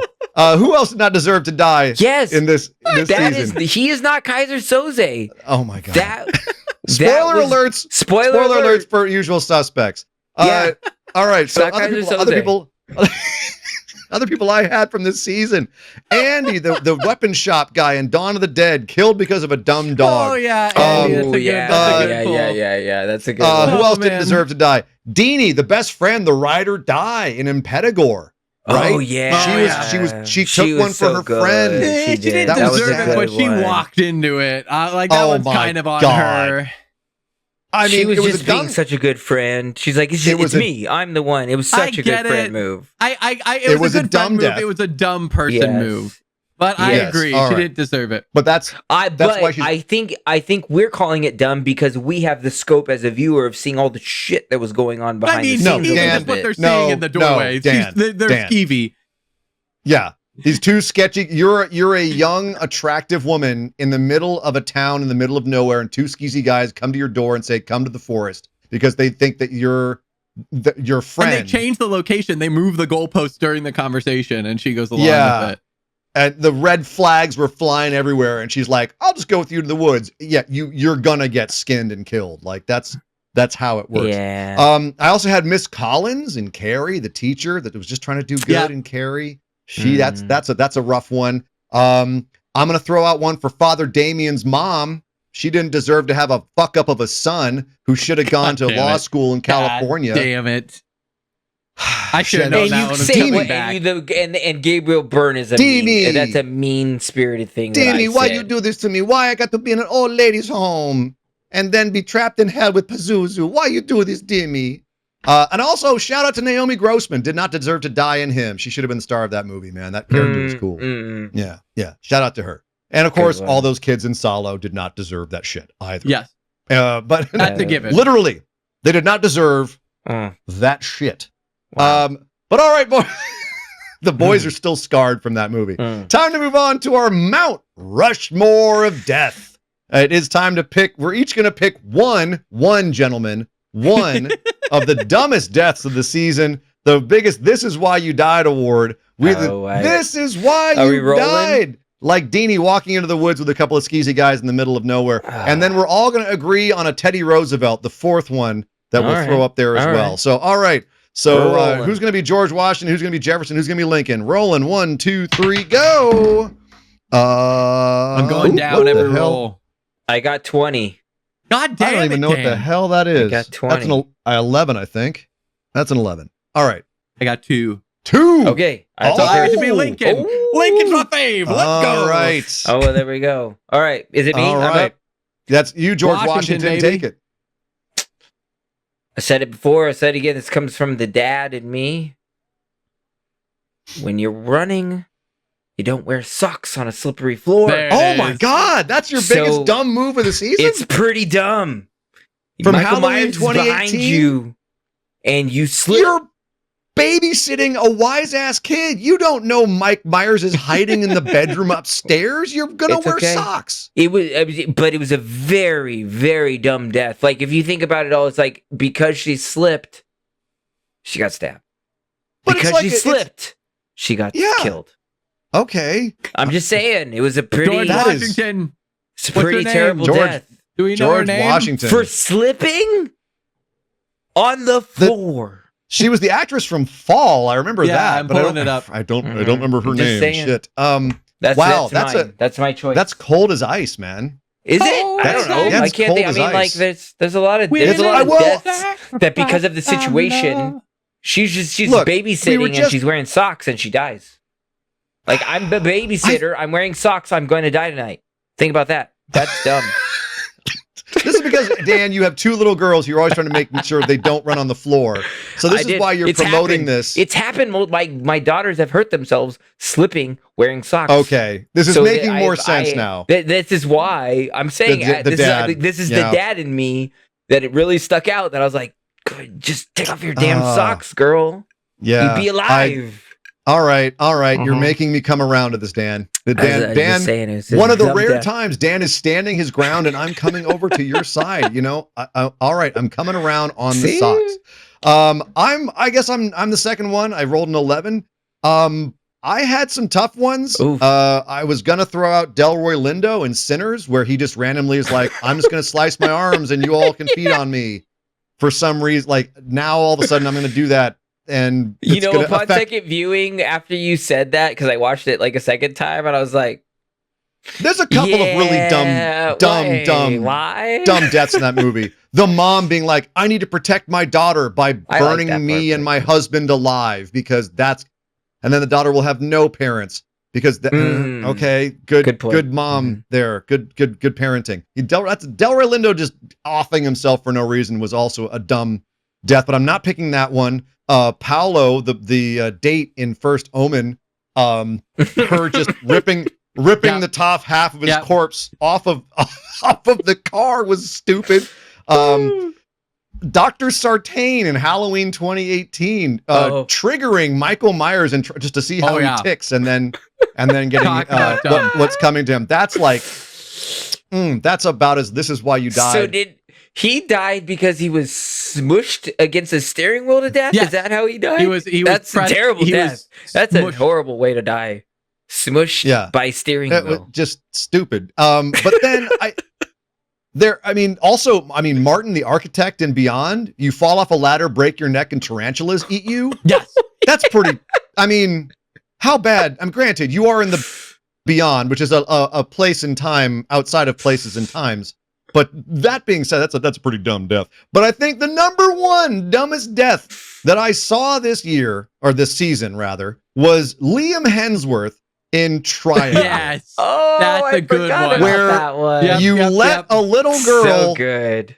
push you, and she pushes you so hard that your big ass Australian head goes onto a spike on a wall of a ship where they hang something, and you just wander around with a hole in the back of your head until someone finally cacks you. That in a movie full of dumb stuff, that was one of the dumbest. So I'm my Mount Rushmore, let's see, Thomas Jefferson. Yeah. Thomas Jefferson is Liam Hemsworth So we've got in Triangle. We've got Washington as Vicky. We've got Jefferson as Victor. No way. Vicky and Victor, wow. If you go for Frankenstein, we can do Victors all around. That's true. That's not the direction I went. So, Aw. but I did also go from the Halloween franchise. Oh, which one? Oh. So our Lincoln, also with an L name, is Linda Vanderclock. The girlfriend whose boyfriend comes up in a ghost costume. Costume. After having the worst sex ever seen on film. The boyfriend comes back up after a very long time downstairs in a ghost costume. She actively speaks to him for over 2 minutes. He says nothing in response. This does not bother her, and she does not question it. And then she goes, "Screw you, I'm gonna call my friend," and calls her friend and turns her back on the man. Dumb death. Oh my God. That's a good point. That's really good. Yeah. She should have been out when he was a 5-pump chump, but she instead rolled over and went, "That was wonderful." And then proceeded to smoke the world's tallest cigarette. That thing was like, it's like huge. Oh my God. That is a good one. That's very good. Wow. We have some great candidates. And now it's time we gotta figure out our Roosevelt. Who's gonna be our honorable mention? I threw out a bunch there. I had a couple more. What do you got there, Ryan? But I think I've got one that's a strong contender. So go for it. I was gonna throw out Pesci Palpatine. I think Pesci Palpatine's up there. That's a pretty dumb death. I had him on mine too. Yeah. Haley Steinfeld in Sinners was one for me of like she just turns her back on the group of people that creep her out. Turn your back on the creepy white people. But she didn't know they were vampires. I know that's true, but still, don't turn your back. Don't turn your back on folk singers. That's what the lesson is there. Watch out, Mumford and Sons. Seriously, I will say though, I think I've got this really strong option for a Roosevelt. Okay, the copter zombie from the original Dawn of the Dead. The one that stands up into the. Like, come The one on. that stands up into the rotors? Yes, it's like the copter zombie But- from Dawn of the Dead Okay, has to be on the Rushmore. yes, agreed. That was a dumb death, but also technically a very dangerous thing to do Oh, on set so because you dangerous. said that they So actually put terrible. a dude head near the and actually cut Yep. something yep. off. What did you say again? They Yeah, stacked they had up a built-up prosthetics. head on top, and he had to stand up until it went and like, yeah. I What think the it gets hell? it just for the stunt. But Like, it's so the crazy. copter zombie just has to be on Mount Rushmore. What an appropriate Teddy Roosevelt, an absolutely bonkers stunt. And yeah, I mean, it's a zombie, so we know they're going to be dumb, but that's really dumb. All right, yeah, no, Ryan, So we got you're done. That's a Vicky, good choice. Victor, I think that's good. Linda, and Zombie. That's good. and the That's great. helicopter zombie Helicopter from Dawn of zombie. the Dead. That's a pretty good Done. Mount Rushmore. I like it. Sold. Yeah, we were also, worried we and were going for to Vicky, it shouldn't even be her face. It should just be a sock. just put the sock Sock. as the picture. Yeah. Oh, Why does poor this mountain Vicky. have three faces and a sock on it? Yeah. Well, because people need to learn, apparently, according to Dan. And this is how they're going to learn. All right. Oh Well, my boys, there it God. is. We've done all of our games. It's time to get down to some serious business here. We're in the second half of the end of the show, and we got to start rolling for what's going to happen in season Oh my 3. goodness. We got to roll for the powers. We're all going to get the ability to slash our own prompts. That is, we pick a prompt we don't like, we get 1 slash for the entire season. Then we can cancel our prompt and draw again. But Dan we never need used to- his in season 2. We had a wasted I slash. know. Dan had a whole I bunch don't of know good prompts what that I he was liked, thinking I about. guess. I guess I liked Wow. them. I guess. I don't guess know. so. Also, Uh, probably confused by the names because I didn't know Slash and Killer. I didn't know what they. This is Yeah, why no, we there was a changed it. So difference. now it's That's true. Well, That's why speaking of, we should that's why we're clarify changing it that. up. Yes. Yes. So we Yes. previously it was slash, killer, and hex, but now we're doing Yes. everyone gets 1 slash where they can slash their own prompt, and killer is being renamed to a possession. Yes. You can essentially steal someone else's prompt and swap it with yours, and that's what we will start with 1, and then every 25 patrons we will add additional possessions that we'll Ooh. roll for. Yeah, that's right. We'll roll I like for who that. gets the additional possessions. So guys, sign up your friends for Patreon so we can get some more possessions. Show's going to get interesting. Well, we got to But, do all right. lower scores than 13's perfect score. That was the thing we did last time. We got That's how we do it. All right. So whoever gets the lowest, you're saying that because you're getting lower scores as the show goes on, aren't you? Hey, 13, I knew it. 13's the, I 13's knew the it. Nat 13 on this. All right. Nat 13 is going to win it automatically, and lower gets the possession. 1, 2, 3, gentlemen, go. I have a 7. I have got an a 11. It's Dan. Oh, Dan, I have the March of possession? Madness. Dan You're the gets to be the possessor. possessor. Yeah. Ooh, hell oh, yeah. man. Hell Dan yeah. can Possession. steal a prompt Is or this what they did movie in for Possession? season 3. Is that your possession impression? That's my This is why possession you watch on This is- YouTube, is so you can see Dan This- do whatever no, this that is was. Yeah, right there is why you should listen on Spotify, Apple Podcasts, etc. You don't want to see that? It's beautiful dancing. That was No that one's was danced something. that well since Elaine on That was- Seinfeld. But that was definitely like a It was the Elaine dance of all March of time. Madness right there. Mm-hmm. All right, so next up we got to roll for the hex. This is the big power. Ooh, this is that's a big for one. hold on, we got to throw the sound effect in. This is for the hex. Oh, there it is. It's so Wow. spooky. I It's wonder so if it'll be spooky. a double feature again. We gotta move past I'm double hoping feature. for the That hex. shit You is- guys have both had a hex. I want a That's hex. true. That's true. Ryan All right. deserves a hex. All right, lowest gets the hex, and Nat 13 wins automatically. 1, 2, 3, go. Uh-oh. I got I got a 14. 15. I got 8. 14. I got the hex. Oh, Let's go. Oh, no. I got it. I Oh, Oh, Ryan Damn got it. the hex. Wow. no. All right. Ian, are you gonna get anything knew- this season? I knew when shit started, like, his dice roll started getting lower and lower, and all of a sudden he goes, I think we should make the lowest one Hey, this one who wins. That's what we did last time. We got to stick with Well, tradition. Tradition stand. transmission. All right. So Dan is the possessor. Ryan has the hex. What does poor Ian Dangerous get? Nothing, except maybe I will Aw. get the chance to go last. We have to roll for That's the true. order. That's true. All right. And that's going to be who goes first, who goes second, and who goes third in order of the prompts. Wow. If I Come get on. last All 3 right. seasons in a row, I love it. I will be all over So, it. so the lowest goes last? Highest No, no, goes no. first. Is that how we're doing this, Ryan? Well, I guess. Dice Man. I guess. Are we doing? We should just do 3 rolls of whoever gets the lowest one. Well, I guess no. What? You're right. So yeah, What? lowest goes last. Lowest What goes am I- last. Lowest goes last. Unless you get 13. What is in your cup over I there? agree, All I right, agree, lowest I agree, goes. So the I agree. highest. Lowest goes so, last. Okay. Highest Nat- goes first. Nat 13. Nat 13 goes last or lowest. All right, Okay. Good Lord. 1, 2, 3, go. Oh my gosh. Nat 13, I got baby, 13 right too. there. What? You got No. 13 too? We got a tie break. Hold on. What did Oh, you get, do it. Dan? Oh, I got 1. Oh, I got Oh my one. god! yeah, and get- he got get a out. 1. he got Hold a on. 1. That's 1 and 2 Nat insane. 13s. What are the Mhm. odds of that? That's wild. So wait, what does that So mean? that's a 3-way tie. Oh my god. Okay. I didn't know that. Well, no, I got Nat a 1. 13 beats the 1. So Dan's going first by the thinnest of hairs ever. But then Wow. you Wait, and so I I have go to first? You're You going think- first, Oh buddy. You my and I have to gosh. duke it out. We got to do a tiebreaker. Wow. That's Oh, guys, that's soul. That's wild. insane. Oh my god. Yeah. That's Wow. wild. And I Wow. don't even play Okay. D&D. I Okay. gotta start playing. This is wild. Count it down, Ian. Oh my god, comes down to you, and it Oh comes down to my me. God. 1, Ian, 2, let's give 3, Ian roll for it. something. Let's Come get on, Ian I baby. got something. an 8.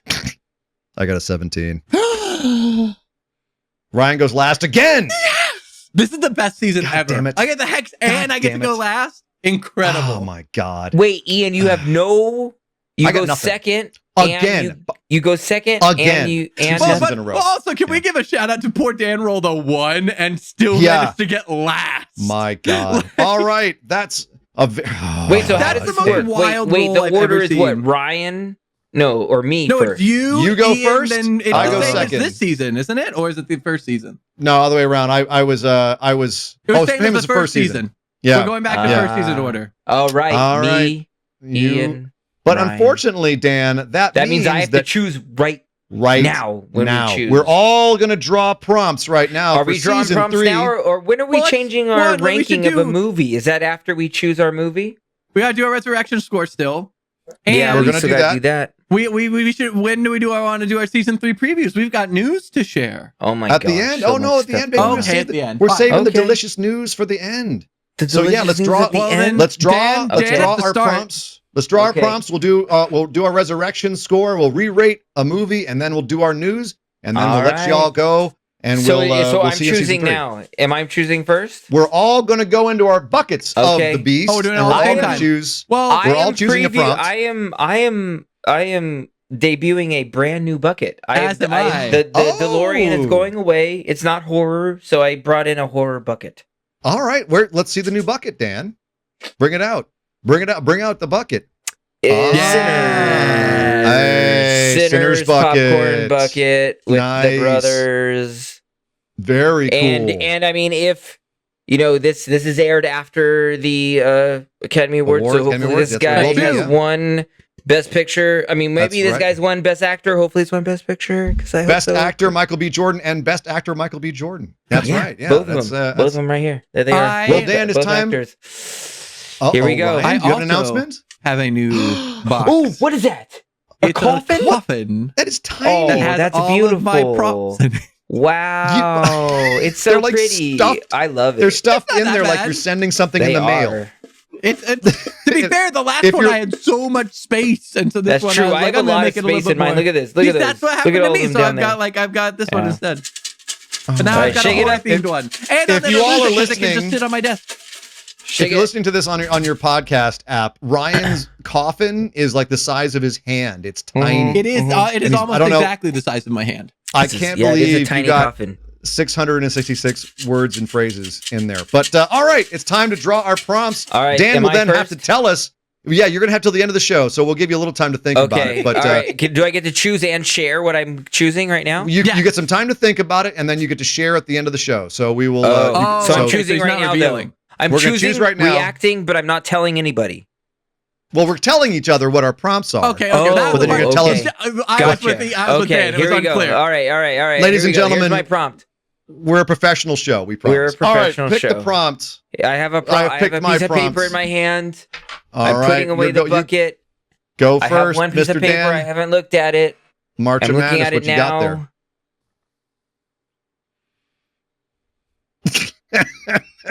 What an expression. Oh my god. I don't. Oh no. He's Mutant. hurting. Mutant. Ooh. Oh no, I know what to do. I know it. I got it. I already got the movie. Come on, I'm ready. man. I already got it. Come I'm ready. on. I already got it. Okay. I'm ready. Done. Well, don't Got it. tell us I'm not yet. gonna say don't it, tell us but yet. I got it No? in my head. It's done. Ready. I I hope know it's the what I movie we're think gonna it watch. I know the movie is gonna kick off season 3, but you gotta wait till the end of this episode.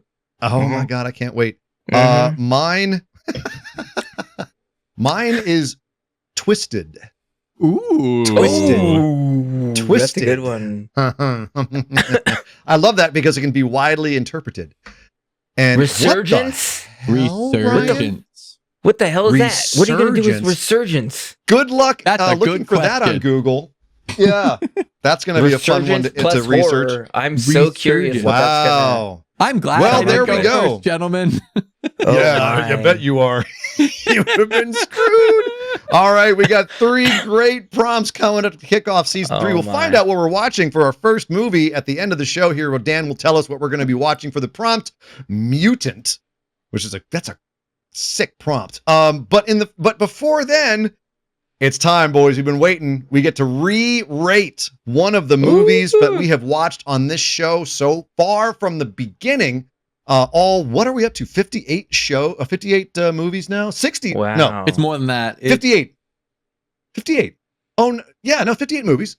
So lots of options here. I'm looking really quickly over at the spreadsheets. I can't really do the I think math. it's 57. Okay, I great. trust Statman. Yes. I trust Statman way more than I trust me as well. 57 movies we get to potentially re-rate. We looked back and we didn't like the rating we gave at the time. We have And I didn't rethought know what that we're gonna season do. 1 was even in the ballpark of being Well, then able to be chosen, so let's am roll. only in season 2. Just so Let's you know. roll for who gets to re-rate first, because you might get some time to think about it if you That's want to true. change your mind. Ryan Ross live. Are you ready to roll for who gets to re-rate first? I am. 1, 2. Oh hell yeah, good. And a 3. I got rolled a another 12. 8. I've got- gotten What is 3 with 8s you? today. And I got a 9. Okay, well, you I'm go. lowest Ryan goes last again. With 8s? 8s are not that low, guys. I keep It is getting when 8s. you're rolling with us, apparently. All right, so I get to re-rate And first. that was I think, another Go for it. 13. Something's going very well for me. take Ryan to Vegas. Yeah. Well, in our sense, if I was rolling for D&D, Yeah. this would be terrible. Luckily, you're not. You're rolling for advantage on our show Yeah, and no doing joke. quite well, Apparently. I will say. But all right, so I get to. I guess I go. Do I go last or first? What did I win for that? I guess I go first because I have to pick guess, right yeah. away. Yeah. Well, I think just this here. will come as I no don't know what's surprise happening. to you, gentlemen. I think you guys both know what I'm about to do. I'm about You're to lower my rate rating. Slumber higher to number I'm 10. about to rate Slumber a 10 out of 10. No, I'm not. I'm what's actually gonna gonna go back Go lower. and I'm gonna give Sinners an even lower score. I'm gonna give it a Shut 7. your face out hole. of- Oh, 7? I'm com- Shut I'm- your face I'm hole. Oh my completely God. kidding. Oh, I'm God. completely kidding. I just Oh wanted my to see God. Ryan jump out of his Ryan skin. was so But he's about to So commit mad. a similar He level was crime, just on a so smaller mad. degree. We know what's happening. You know, Bring it that is on. one I can only pull off when we are not recording this in the same space, because Ryan would have been across the desk at me immediately. He might still, because I had to soften the blow, because I am going to take Frankenstein down to a 9.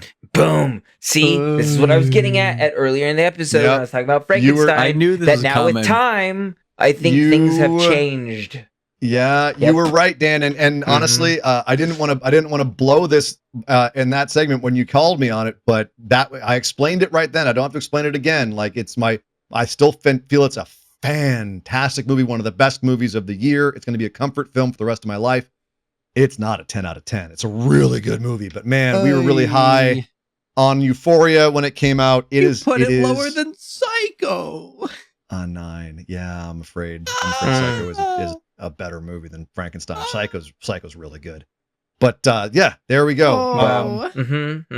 Sorry, Guillermo. This is coming from the guy that right now, off screen, has Frankenstein posters on the wall, correct? I'm sitting next to a Bride of Frankenstein. Yeah, I'm right just here. Yeah. wow. That's a big statement. I'm a ginormous Frankenstein guy. Yeah, the screen of my phone, for Christ's sake, is Frankenstein. I would prove it, but it's not letting me because iPhone. But yes.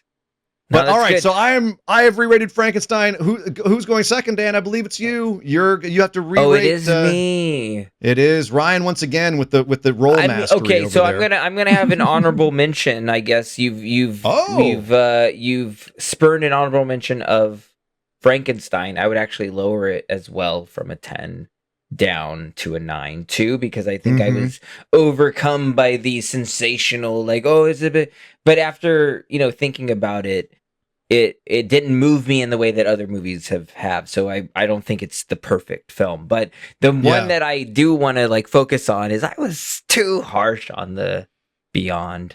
I want to at least go up. Buddy. I want to go up a Scully at least, because I was thinking about it. I'm like, if I put that on during Halloween time once a year, it's just like a crazy, wacky, wild, the effects are gross and disgusting, and it's fun to watch at least. And to laugh at the tarantula scene where they cut back to the same shot 80 times in the same 3 minutes is great. The Muppet Spiders. Yeah, the Muppet Spiders is overall I was too harsh on it. So I'll raise it up agree. A Scully. I'll raise it up a point. I think I had it as a 4 or something. I don't know. 6.4. You had it as a 6.5 actually. You had Beyond as a 6.5. I'll then screw it. I'll go 7. I'll go 7.5. Yeah, boy. I'll do it. I'll do it a full point. Because it's crazy. It's like a wild. It's just. I just was too harsh on it. Maybe 7.5 is too much. I'm gonna go 7. I'm gonna go half a point. I give it half. I'll give it half a point. So 7. That's where I was. I was at a 7 as well. I'll go I 7. think that's what it is. Thank you, Dan. Thank you for recognizing the beautiful vibes of the Beyond. The only thing that makes it more perfect. You can't deny that soundtrack. You cannot deny that soundtrack. Yeah. Now, the only thing that would make it better is if Ryan Ross Live, with his re-rating Scully, would also raise his 4 on the Beyond. What say you, Ryan Ross Live? What movie will you be re-rating this season? So you'll be happy to know that I also am raising the Beyond. Let's fucking go! Come on! I can't go as high as Dan. I was looking at the movies for this season, and I stand by pretty much everything I said. I do think that 4 is too harsh for the Beyond. I still don't think it's good. I still think it fails in a number of ways. But it's not a 4. It's a 6. There you go. That's I'm fair. giving it a 6. I think I'll take totally it. fair. If you can't have Slumber be 2 points higher than the Beyond. That's insane. You can't. It's about. Oh, Out actually, your damn I did mind. give Slumber a 6. Maybe it's a 5. You did. 5. You did. Is it you did give 5.5? Slumber a It's 6. gotta be It's better. lower You can than only Slumber. re-rate one, Ryan Ross I know. Live. Hold on. What are you I'm going to do? seeing if it's going to be a 6 or 5.5. I wish I could do it Sleep scientists should not be Googling the word nightmare. I'm going Come on 5.5. I'm going 5.5. come on. It is worse than Slumber. It's not a 5. It's not But worse it's than not. Slumber. It is worse than Slumber, definitively. Wait, hold on. Did I at least rate the Beyond higher than Slumber? You Yes, you rated did. the Beyond. Well, Slumber now, was 5.5. Yes, you gave Slumber Okay, as now. 5.5. Yes. Yeah. Okay, good. At least it's a yes. Actually, 'cause it I would have been agree with either you, way it's because it gotta was be a above 6.5 Slumber. before. Yeah. I frankly can't believe I gave Slumber a 6, but that's fine. You'd go lower? We'll see what happens at the end of season 3. I may come back and come for Slumber and Sleep, but we'll have to wait for that particular season finale to find out. Well, there we go, boys. We've all re-rated a movie. I'm so happy that you boys came around on the Beyond. That warms my old school. I would horror say it head came heart. around on the Beyond as much as it was the one that was the most out of line. That was True. egregious. It wasn't Egregious that you gave it a egregious. 4. I But will it note was that we too still long. didn't change our stance on Hellraiser. We didn't move that's about true. that. Yeah, No, you it's didn't still move there. about Hellraiser. Not yet, but we have more seasons to go, and you might go back True. and you might realize the error of your ways by giving Hellraiser only a 7, you savages. Guys, I can't All right, believe I well, get to be last again. Ah, That's the best. All right. Well, while Ryan's busy gloating, we're going to find out what Dan is going to make us watch at the beginning of season 3. We're going to talk about what we're going to do in season 3, and then we're going to head towards the exits of the theater and see you in the next season. Dan, give us the drum roll, please. What are we going to watch to start off season 3 for the prompt mutant? We've talked about this movie before. We've talked about that we have to see this movie before. We had to work this in. This is a remake. I have not even seen the original. We're watching The Hills Have Eyes. Yeah, buddy. The remake. The From 2006. Fede Alvarez. Right? No, Fede Alvarez did the Evil Dead remake. What's his name? Ari. It's with an A. I'm so bad with names Ari right Aster? now. But Alejandro Aja, the French director. Yes. Right, who did High Tension, right? Correct. That is Correct. right. Right. Sorry, Yes. names mixed up. But Yeah. Hills Have Eyes. I have a very funny story that I will save for that episode of how I watched this the first time. It's a very hilarious story, but it really messed me up when I saw this movie. Hopefully, it's not a story about a baby in an RV because that's not funny at all. No. It just it enhanced that scene Okay. so profoundly. All right. But Yes. Ryan, be ready for The Hills Be Have ready. Eyes because it is not It's so an easy good. watch. Okay. It is. I mean, it can't be a I super love that big movie. group watch. I So- love it. And then love I'm it. sitting on No. Resurgence. And Ian, what was yours again? I am that I've already forgotten. I am sitting.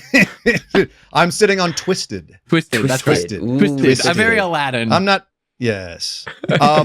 Yeah. It's so Alejandro Aja, High Tension, considered one of the original new French Extremity movies. Ryan Ross live, and this director was one of the major directors of the new French Extremity, and this is one of the movies that America brought him over to try to catch on to that wave of And- horror. And Oh my God, did he fuck us up with this Woo! movie?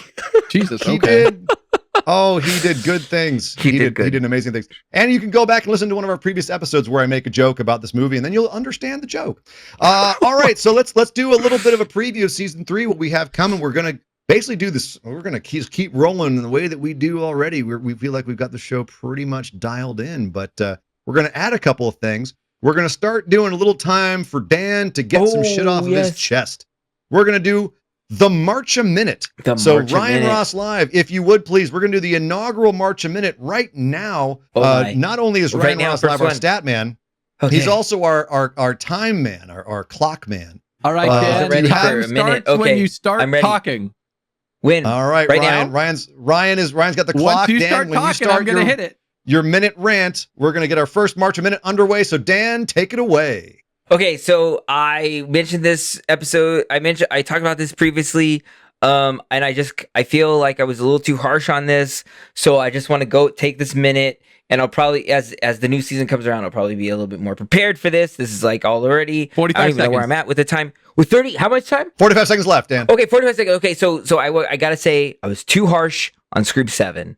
I think I really shit on that movie when I talked about it, and I have to say that I did 30 have seconds. a lot of fun. I had a lot of 30 fun in seconds the left, movie Dan. theater. I think some of the set pieces were fantastic that I will go back and revisit. I think this is the same way that I feel after I saw 20 Scream seconds. 4, which felt way out of line, but after I revisited, I felt it was ahead of its time. Maybe this is the same 15 way. seconds left, Dan. So I will say that Scream 7 was a little too harsh. It's not the best in the 10 franchise, seconds. but it's somewhere around there between 3 and 4. So 5 sorry. seconds. Oh, he Scream brought 7. it in under time. Wow, Look, there you go. I did it. Whoa! I 3 did seconds it. to I spare. did it. I under did it. time.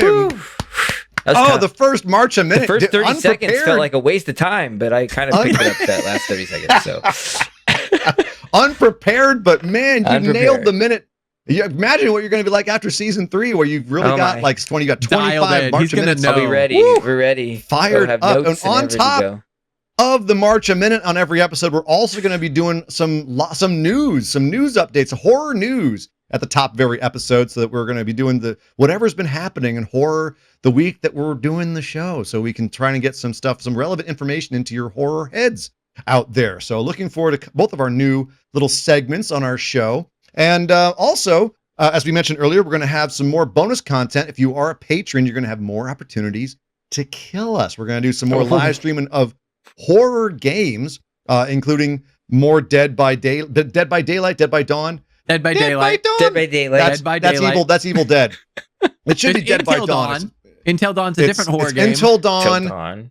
Maybe we'll do an Until Dawn playthrough. Maybe we'll do Resident Evil Requiem. I would love don't to know. get you guys on some games. Like Mortuary Assistant's making a movie. They're right. Maybe that's we'll one do a that I gotta tie-in get with you guys that. on. Lots of options. That's a good one. We're hoping to get an interview with Mama Ross live, big Stephen King fan, do a little Stephen King session. So we have a lot of stuff we want to do for the bonus content of the show. And we have determined that based on the fact that we've now had Mike Logan and Guy Woodhouse as honorary Fuck That Guy title holders, we may actually just pick a new Fuck That Guy reward recipient every season. If there's someone comes along that's worse than Guy Woodhouse or worse than Mike Logan or matches them, it'll be a rolling award. It's gotta be tough. That's tough. A Those new guys are crown. Horrible. Who's coming for the title in the new season? That's going to be the question.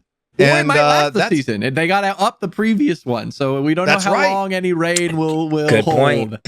Right. Mike Logan was the reigning defending until Guy Woodhouse came along and dethroned him in terms of pure assholery in Rosemary's Baby. So we will see if Guy Woodhouse lasts the season in season 3. Boys, any last things that we want to throw out there? Any information we want to give people for season 3 before we continue and head towards the exit here? I do want to throw out, we are all currently blinged out in our merch from season 1. Ching, ching. But we are going to be doing a merch update. We're going to be adding new merch to the store.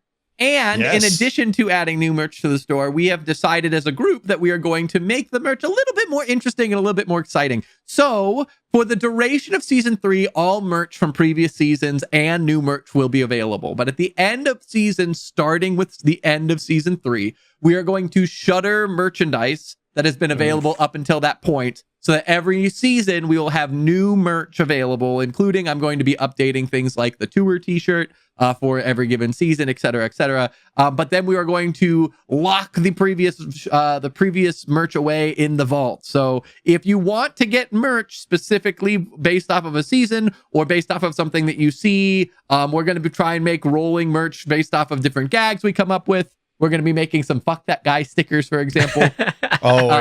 There's going to be some fun merch that will be available, but they'll only be available for the season, and then it will be going away and being replaced by new merch. So if you want it, go and get it. You will have all merch available for the duration of season 3, and then starting with the end of season 3 going into season 4, we'll start having limited time merch for each given season. Basically, what you're saying is get the merch now because it's going to change up. If you like the merch right now, we're going to have new merch coming up, and the merch you have right now might be going away for a bit. So limited edition.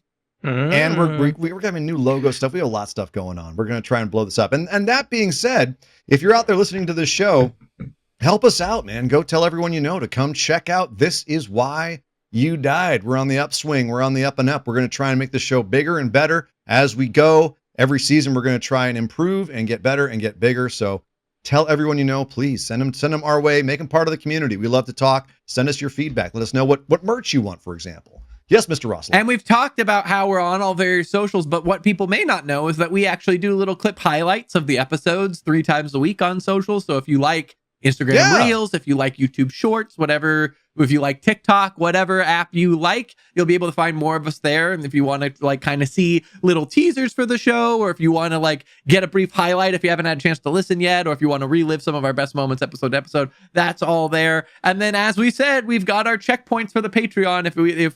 Once we hit certain checkpoints, we'll be able to kind of elevate the show further and further. So definitely check those things out. And thank you guys for listening. We've seen the traffic from the weekly episodes. We know you guys like the weekly episodes. We're going to be keeping that going. It's great. Yes. Which is so awesome to see. So thank you guys.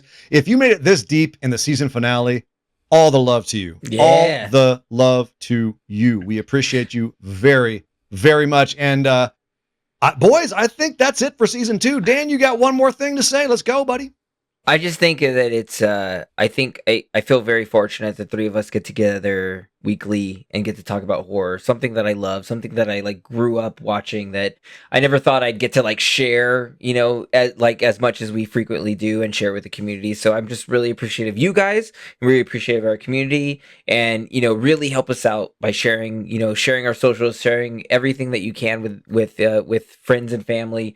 Like we really appreciate you spreading the word, but we really want to hit as season 3 grows and beyond. We just want to really grow this show up. We're really proud of what we're building here, and we love horror. We love the horror genre. We love the horror community. We just want to become a bigger part of it. So thank you for all of you that watch, and thank you for what's to come. And we love you. Amen. Yeah. Big thank you very much, Dan. Well said. And I couldn't say it better myself. I'll leave it at that. Guys, we'll see you in season 3. We will be back. We're going to start off with The Hills Have Eyes. Hell of a way to kick off. Such a happy movie. Oh, and we should let them know we will be taking a 2-week break between seasons. So there will be a slight delay between this episode and the first. Obviously, we want to make sure that we have time to spin everything up and that we have some of these new wheels and bells going with the new content. So there will be a 2-week delay between this episode and the first episode of season 3. Yes. So we'll be back in 2 weeks after this episode. But until then, I'm Sir Ian Dangerous. That's Dan March Amandas. That's Ryan Ross Live. Thank you so very much for joining us for 2 seasons of This is why you die.